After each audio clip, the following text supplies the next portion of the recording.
Yeah, I stand here today extremely humbled and yet proud. First off, as your legislator, but more significantly today, as the grandson of 2nd Lieutenant Max E. Sanetick. You see, my grandpa was a veteran of World War II.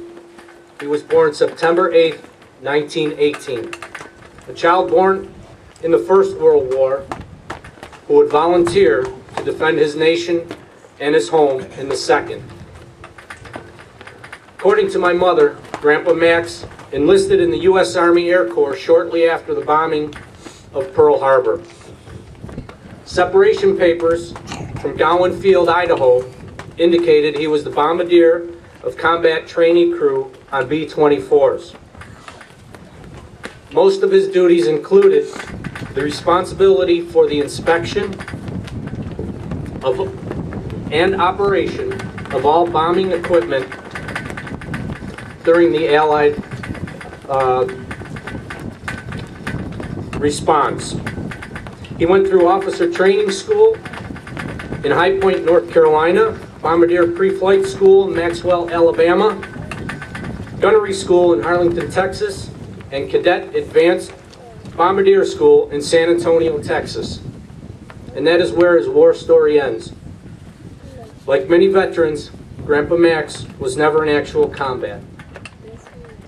And yet I know today that he worked tirelessly behind the scenes in order to increase the success of every Allied combat mission and to increase the likelihood that other aviators on other crews would come home alive. So why am I talking to you today about 2nd Lieutenant Sanetick, my Grandpa Max? After all, I could have no doubt found in my family tree a warrior who had seen far greater personal danger. Or I could have told the biography of any one of the countless sons of Niagara County who went to war for their nation and paid the ultimate price for America.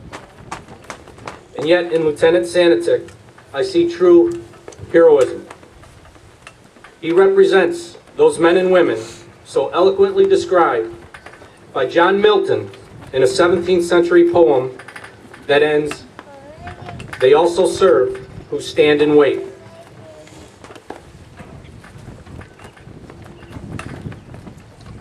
While Grandpa Max's life may not have been cut short on the battlefield like so many others, it did end too early on that June 6, 1975, at the age of 56. I was almost 11.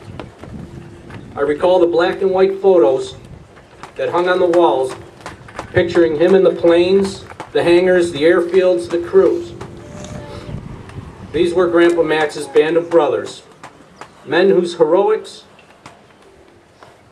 may not have been the stuff of Hollywood movies, but whose contributions to their nation's war efforts should never be diminished. And Grandpa Max's service did leave its marks. Not scars or traumas, but quirks that made up part of his unique and wonderful character. I remember he got accustomed to warm beer. I was told that was all they could get on base during his years of service. I don't know what he drank then, but as a boy, I remember the case or two of room temperature Simon Pure in the hallway off his kitchen. It's a small detail, but it was part of Grandpa Max and a quiet memento from his willingness to stand up and be counted when his country called.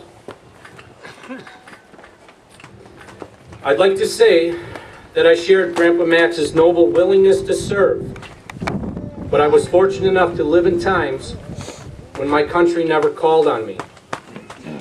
I can, however, remember early in my life, I had to be around 5 or 6.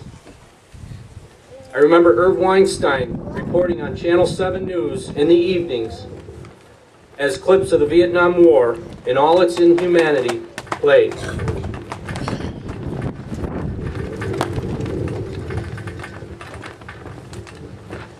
As a small boy, it was very upsetting to me. I would cry to my mom that I did not want to go to war and die. I would be scared. Grandpa Max, when he signed up, he knew the dangers, he knew the horrors of war, and yet he offered his own life willingly. I have no doubt he was scared, but he chose to set fear aside for love of country and love of what is right and what is good. I will always marvel at the strength of character he possessed to do something so loving for his family and his home. And as surely as I will never forget those cases of warm Simon Pure beer, nor the images of hell on earth Irv Weinstein provided for.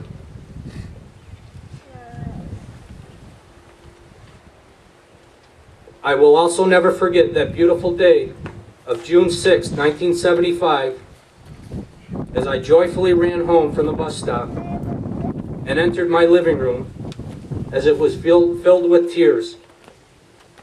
Actually, that was the first time I saw my mom cry. Another hero had fallen.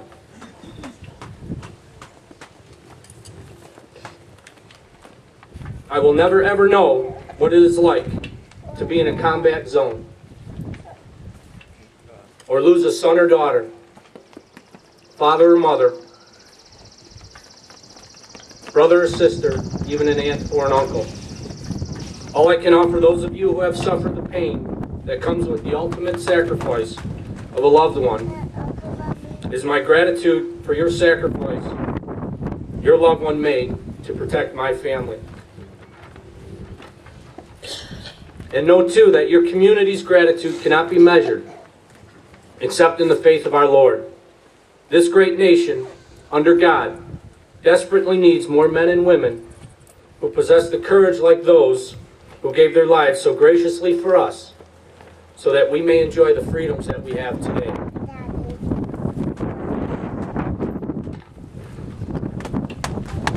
It desperately needs men and women like Second Lieutenant Sanetick, who stood up, raised their right hands, and took an oath to serve their fellow Americans in whatever capacity they were asked to. We truly need these men and women now. May God please continue to bless this great nation. Thank you for your celebration in memoriam today. Thank you.